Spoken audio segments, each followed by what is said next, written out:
Satan gouverne le monde, mais c'est Jésus-Christ qui tient le monde entre ses mains. Donc c'est l'immaturité de penser que le diable cherche à voler, enlever ta richesse ou ta santé, mais ta foi. Car il sait que sans l'amour, il est impossible d'être agréable à Dieu. Donc ce n'est pas les circonstances qui déterminent ce que tu deviens, mais ton attitude. Nous cherchons Dieu, mais nous oublions que Dieu se trouve dans l'amour. Donc ta manière de regarder la situation sera proportionnelle à la façon dont le ciel va t'exaucer.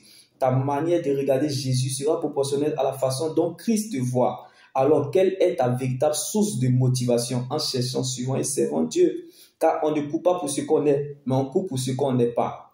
Donc, que ta foi ne s'appuie pas sur les émotions ou les sentiments, mais plutôt sur ce que Dieu dit, sa parole. Car Dieu ne se trouve pas à la parole, mais plutôt dans sa parole. Donc, Dieu ne veillera pas sur ta parole, mais plutôt sur sa parole pour l'accomplir. Donc, c'est ton attitude en face de la situation qui déterminera la qualité de ta vie. Est-ce que tu sais qui tu es? Est-ce que tu connais le Dieu que tu sais? Quel est le poids de ton Jésus? C'est parce que tu ne sais pas qui tu es. Sinon, tu allais voir ce problème différemment en ta faveur.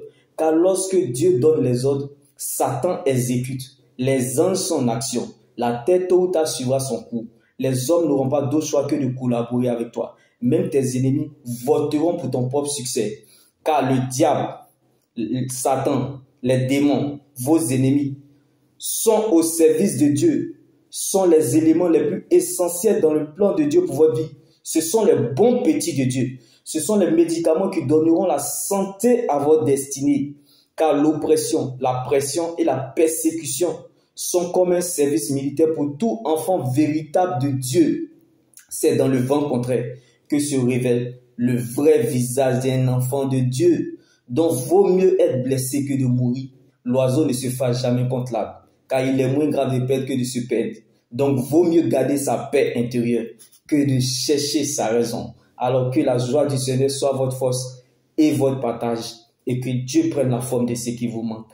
Car les solides fondations posées par Dieu subsistent